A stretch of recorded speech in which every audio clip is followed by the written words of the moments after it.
We are very disappointed in this last Venom movie. Let's talk about Venom: The Last Dance.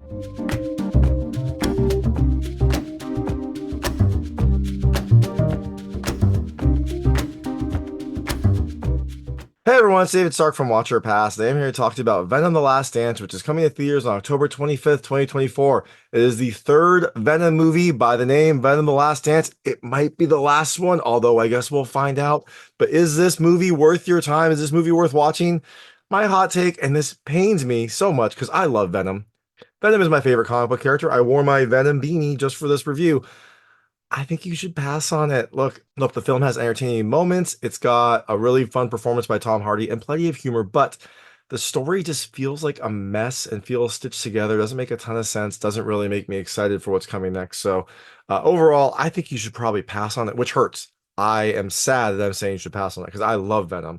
I want them to make more Venom movies, but this was just much worse than I expected. And if you're wondering, hey, are there stingers in here? Should I stay through the credits? There is a stinger partway through the credits, and there's a stinger after. So if you enjoyed the movie enough or want to find out more, stay through or wait for my recap. Oh, and if you're wondering, hey, how PG-13 is this movie? Well, it is a very PG-13 movie. There is some violence, including some heads getting bitten off.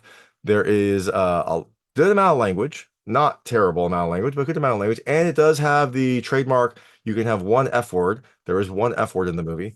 And there's a little bit of there's also some P in this movie. So keep that in mind. I'd say it's probably a hard PG-13, not like a crazy hard PG-13, but a PG, like a heavy PG-13. I would take older kids to it. So there you go. So I'm gonna tell you a little about the film, a few things I like, a few things I didn't like, and then really quickly go into a recap. So as you can imagine, there'll be spoilers in the recap section. If you don't know what happens in this movie, and maybe you don't, I mean, maybe you want some surprises, but you probably don't want surprises. But anyways, if you don't want to know what happens in this movie, I would turn it off when I get there. Before that, though, I'll keep it vague. I'll keep it spoiler free. Let you know when I get to those spoilers. So in Venom: The Last Dance, you have Eddie Brock on the run after he allegedly killed Detective Mulligan. He is hiding from the law. But then a plan to try to like clear his name and get his charges reversed leads him on a journey that has all sorts of consequences. So, things I liked about this movie. The first, I did like the humor. It is funny. Venom has always had like this like strange, fun sense of humor, and this is no different. There are plenty of laugh out loud moments. There are plenty of jokes. Definitely lots of chuckles. Definitely lots of funny moments in the movie. So at least you'll be entertained. The second thing I love Tom Hardy. Tom Hardy's great. He's a fantastic actor. The best parts about Venom are just Tom Hardy being like Eddie and then arguing with Venom. Those are a lot of fun. Those are unfortunately few and far between in this movie, as I'll tell you in the recap. But those are really, really fun. I really like Tom Hardy. I think he does a great job as Venom. I just didn't like this movie. And the last thing I loved, I'll call them Venom animals. Occasionally, Venom will take over some animals in this movie, and they were really fun to see. I wish that they had more of those because those were kind of a highlight, which is sad when that's one of the highlights. So, things I didn't love as much. The first and most important, the story is kind of a mess. It's feels stitched together. It feels like just a jumble of different ideas to make something happen. It doesn't really feel, it feels like it's too complex. It feels like there's too much going on. And also like too many like disparate things. So I didn't enjoy the story at all. I didn't think it was very interesting. Didn't think it like laid enough backstory to kind of get you to where you needed to go. So I just that was the biggest thing that affected me. The second thing I didn't love, there are additional symbiotes in here, but they aren't there for very long. So it almost feels like a wasted opportunity. They could have had a lot more fun. We could have had, at least in the last Venom, we had Carnage, and he had a significant amount of time. Now it feels like it's Venom and Eddie for most of the movie, and then we get some symbiotes towards the end. And then the last thing I didn't love, related to the end, it's an unsatisfying ending. I'll go into that later. I'm not going to go into it right here, but just know I really wanted to like this movie, but the story just didn't grab me. The pacing was off. Some of the justification just felt like random, and then it concluded with an unsatisfying end. So because of that, I think you should probably pass on it. But if you do check it out, let me know what you think. Let me know what you liked and didn't like. I'd love to hear it. And I'm going to really quickly go into the recap right now. So if you don't know what happens in this movie, I would turn it off now because there will be spoilers. So, at the start of Venom: The Last Dance, we get introduced to a new villain. This villain named Knull, Knull, no, Knull. I'll call it Knull. That might be wrong. And I didn't think he was super interesting. He is basically, I guess he created the symbiotes. He is like their creator. And so he is stuck on this world because after he created the symbiotes, they eventually imprisoned him in here. So now he is like stuck in this throne. He can't move. And he looks kind of like a World of Warcraft boss, like the Lich King from Rise of the Lich King. He's just like stuck in this throne. He has long hair. It looks like a character right out of World of Warcraft, and he doesn't move much. And he just like is mad. And so he is mad at the symbiotes for imprisoning him here, and he thinks that he can get something to free himself from certain symbiotes. I wonder who he could target. We'll find out in Venom. And so he sends out his xenophages, which he also created. Apparently, he created symbiotes and xenophages. The symbiotes rebelled against him. The xenophages, I guess, didn't, and they just look like angry, like lizard things, essentially. He sends them to go search the galaxy so they can just like phase shift into like different parts of the galaxy to go search for the thing he needs to free himself, which we find out later is called the Codex. Now, Eddie is in hiding because they think that he killed Detective Patrick Mulligan, and so Eddie is trying to lay low, but then Eddie and Venom decide to hatch a plan. They're going to head to New York because Eddie has some blackmail on some judge, and so he thinks that when he gets there, he can force the judge to clear his name, I guess, like force the judge to like overrule his crime. It's a weird stitched together reasoning, but now he's like, all right, let's go to New York. And he's like, sure, I'm a wanted fugitive. I'm on TV everywhere, but let's go to New York. So meanwhile, the military is hunting and trying to like capture and learn more from symbiotes. The science side is led by Dr. Payne, played by Juno Temple, and the military side is led by Rex Strickland, played by Chiwetel Ejiofor. They're trying to find more and more symbiotes, trying to study them, trying to like unlock their potential. And so part of this is they are hunting down Venom because they want to capture him and study him. So Venom decides to go to New York, so he decides to hop on a plane, and like he is literally hopped on a plane, which is really funny. Like this was a funny scene because Venom basically like sticks onto the side of a plane. Eddie is just being like dragged through the air as this plane is flying. He is very mad at Venom for doing this, as you would be. But Venom is holding on here. Now, during this trip, a xenophage is in Earth, and he looks up and he can see Venom because we find out that Venom has the Codex.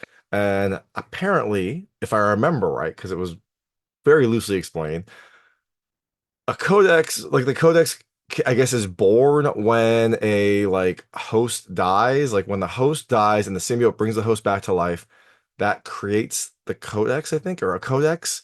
That's kind of what they explained in the movie. Now, that thing lives with the symbiote and the host, but if either of them die, if either the symbiote dies or the host dies, the codex disappears. But for the time being, Venom has the codex, and it only is visible when the full Venom transformation happens. If the Venom transformation is like partial, like the tentacles are coming out, or if like the Venom can like take over animals, that doesn't trigger the codex to be seen. But if the full Venom transformation happens, then the codex can be seen, and these xenophages are like they zero in no matter how far away. Like this xenophage was like a continent away. Zoom zeroes in on the codex that it sees, and then jumps up onto the plane. So it actually lands on the plane.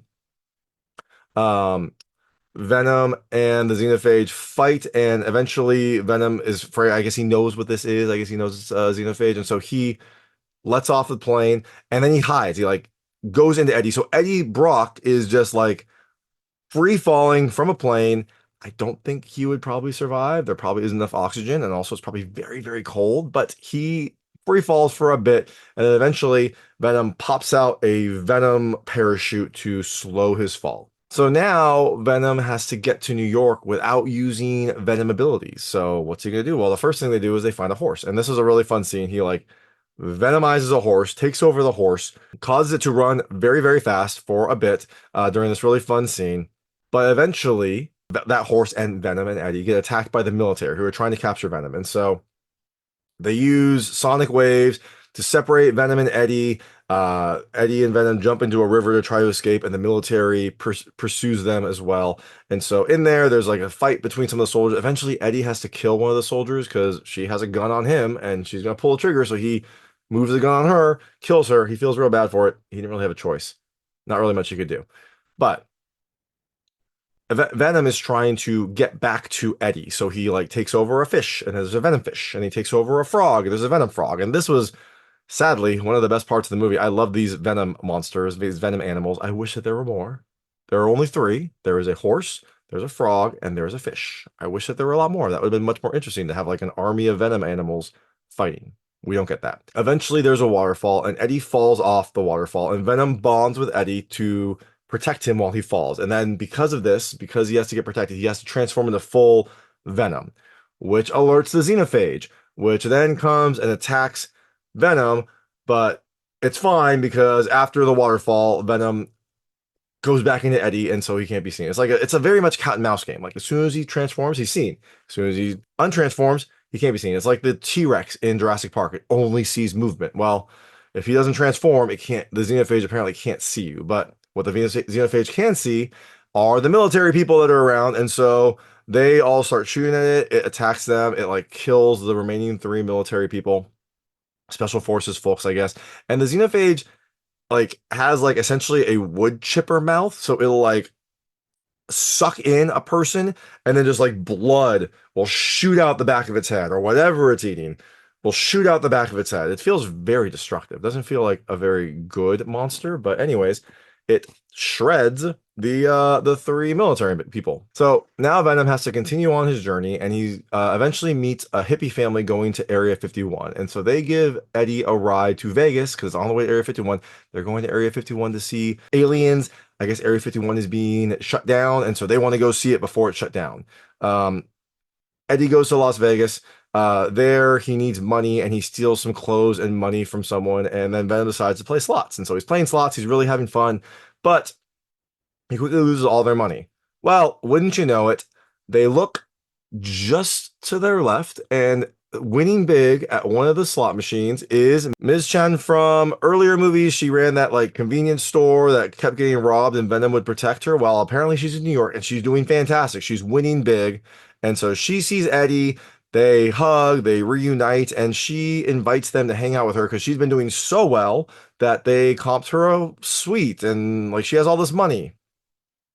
So they go up to the room and they party, and up here, Venom decides for some reason he wants to dance with Ms. Chen. And that was very weird. Like, it was reckless, it was dumb, it wasn't even that funny of a scene. And so he decides to dance with Ms. Chen. And wouldn't you know it, when he's dancing with Ms. Chen, the codex starts, the codex lights up on the xenophage. And so he has this like long dance scene with Ms. Chen, and then boom, the xenophage bursts into the room. And then as soon as this happens, Venom hides again. And the xenophage can't see Eddie or Ms. Chen. And so it like looks around, and eventually it like moves on to try to find something else. Now you think, okay, great, they're fine. Nope. Now, as soon as the xenophage is gone, the military pops in and they shoot Venom with a sonic laser, separates them, they capture Venom, they knock out Eddie, and they take him back to their secret base underneath Area 51. And as they're taking Eddie back, the xenophage also hitches a ride on the helicopter and sneaks its way into Area 51. So Eddie gets brought into Area 51. This is where Dr. Payne is doing research. This is where Strickland it has his base of operations. And so when Eddie's down there, he's put in a holding cell, and there we see Detective Mulligan, our friend Detective Mulligan, who we thought was dead. Well, he's not dead. He's apparently alive. He was brought to here on the verge of death, but they bonded him with a symbiote, and so that allowed him to survive. And this symbiote is like green. It has like no legs, but like a massive tentacle, so it looks kind of like a snake moving around, or like it's like on water. And this one seems to be causing Mulligan a lot of pain, but it also then like essentially gives us prophecies. So it tells us about Knoll and how he's gonna like attack. I don't know if it's Knoll or Null. I'll just call him Null. I'll say he's Null. How he's gonna like attack and how everyone's gonna die. So this, I guess, serves a purpose, but it also shows that Eddie didn't kill Mulligan. He just almost killed him. So when Strickland gets there, he is pissed at Eddie because he lost some men, and he knows that Eddie killed one of his men somehow.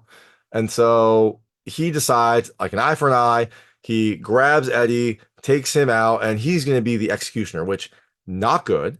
No trial, know anything. He is just gonna like shoot Eddie to even the scales, I guess. And so he takes Eddie, holds him up, puts a gun to him, and he pulls the trigger. Well, luckily for Eddie, Dr. Payne is there, and Dr. Payne's assistant, I think, named Christmas is there, and she seems to be fascinated with with symbiotes because when Venom was brought in, she was very intrigued. Well, apparently Venom bonded to her, and so now when this bullet goes off, Venom pops into her and then pops into Eddie to protect him. He stops the bullet, but now we have a full, Venom transformation, and that calls a xenophage. So the xenophage now pops into the secret base, attacks everyone. There's chaos, there's pandemonium.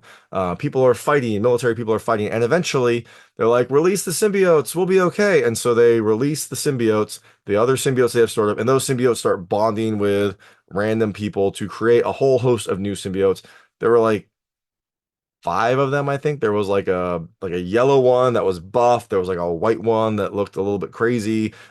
Christmas got one, and she turned into like essentially green carnage. Like she was green, and she had all these blades popping out of her.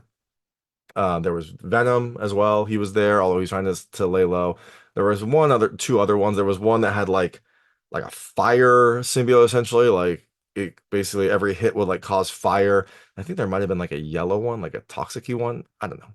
So now we have all these symbiotes fighting, and they all come and fight the xenophage, and it seems like they're doing really well. But then the xenophage does a like sonic attack, and that pushes everyone back, causes some of the symbiotes to like fall out of their hosts, and then they bond back up after, but it like temporarily disables everyone. And this calls all like other xenophages to here. It's like essentially a phone home. And so when this happens, another xenophage shows up. I think there was one, maybe there were two. Maybe there were three. I don't know. Some new number of xenophages show up. And this isn't good because all those symbiotes were trying to kill one xenophage.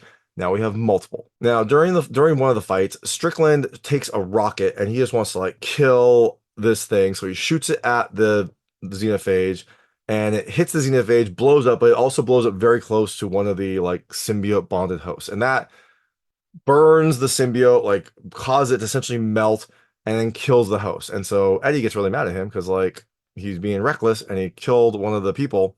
And Strickland also gets sad about this. I think he regrets doing this. And it doesn't help because the xenophages are essentially invincible. And so they keep, even if they get like chopped up, they reform. So all this fighting is almost for nothing. Eventually, Venom and the Christmas symbiote attack the two remaining xenophages or two of the xenophages.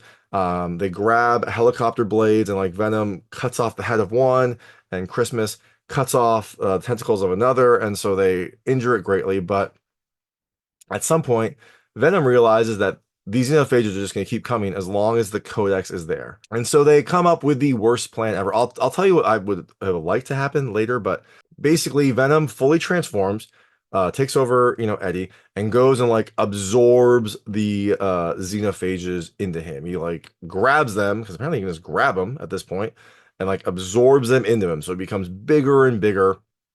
As he's doing this, he also separates from Eddie, so it's just Venom. Eddie stays out, and Venom then goes into part of Area 51 where they were, I guess, destroying stuff. They had like this acid bath that they were destroying things, and he goes and like starts allowing the acid to pour on him to kill him. And Strickland helps him.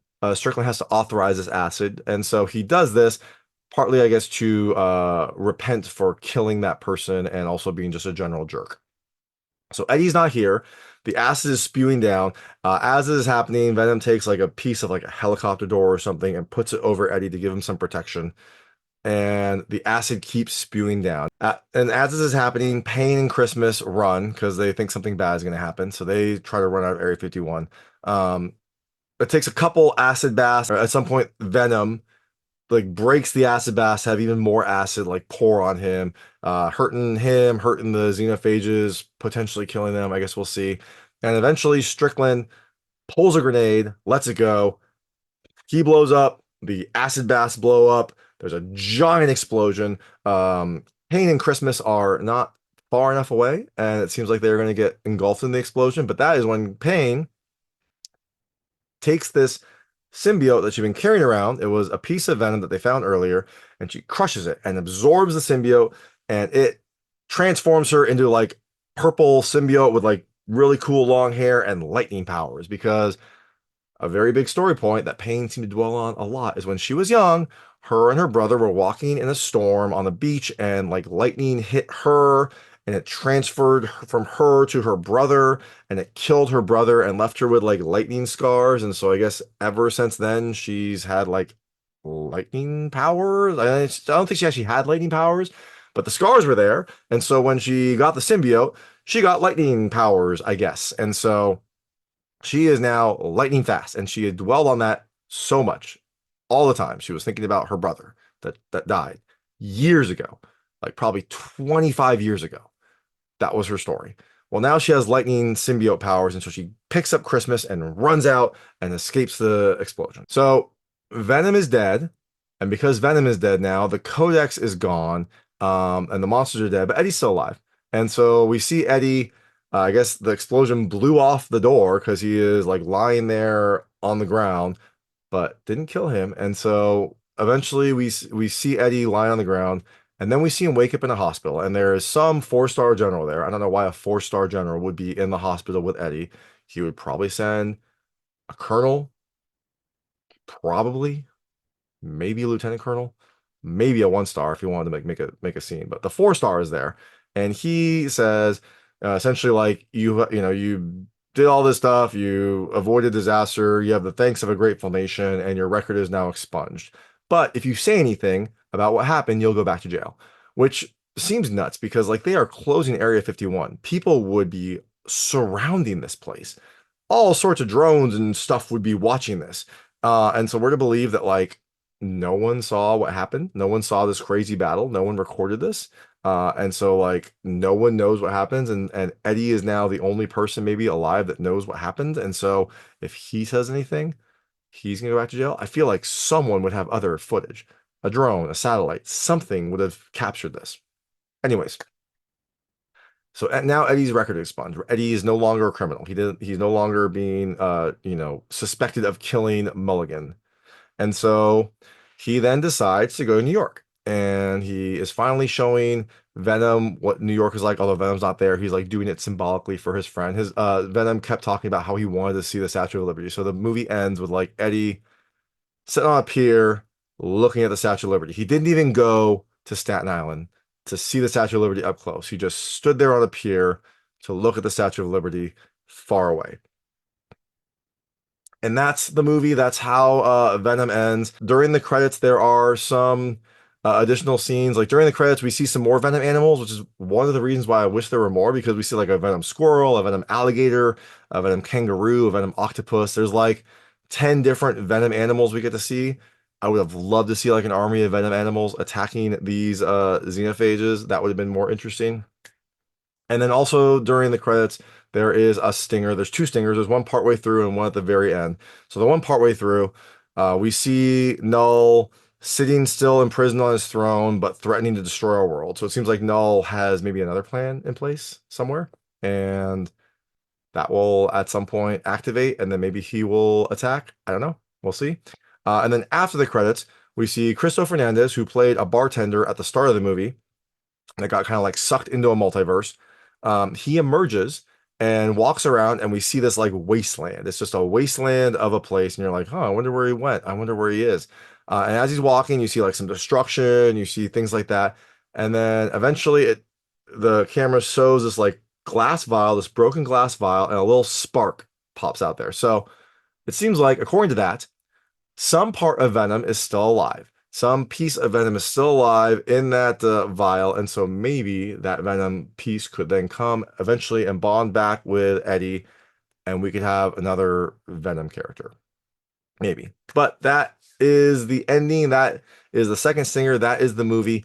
Like I said, I didn't love the ending. I thought it would have been better, and this is just me, this is my thoughts, is like someone had to die, right? Eddie or Venom had to die because the Codex has to get destroyed, or else Null is going to keep coming and trying to take them. So why not have Eddie sacrifice? Because Venom is cool. Venom can like do really cool things. He can like protect the world. He can take on enemies. He's a little bit crazy, but you know what? He is generally positive. He's a lethal protector.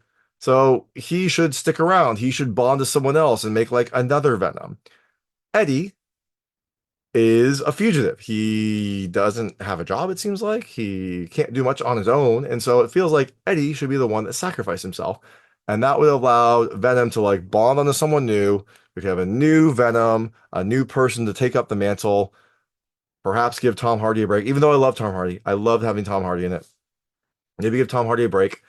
He could go do a sacrifice, get rid of the codex that would have caused the xenophages to like go back or whatever, and then Venom could have bonded to someone else, and we could have another series of Venom movies. I guess this way we still get Eddie, and so he could still bond with a symbiote or bond with Venom and have more Venom movies. But I don't know. It just felt strange that Venom would sacrifice himself when he is much more useful to the overall multiverse. But that is Venom: The Last Dance. Like I said, I think you should probably pass on it. It feels like they left it open for another Venom movie, but this was such a mess. I don't know if there will be another Venom movie. I guess we'll have to wait and find out later. But I think you should pass on it, but if you do watch it, let me know what you think. Let me know what you liked and didn't like. I'd love to hear it. And thanks so much for watching. If you like this review, please like and subscribe to this channel. It helps me out a lot. Make sure all my new content goes straight to you.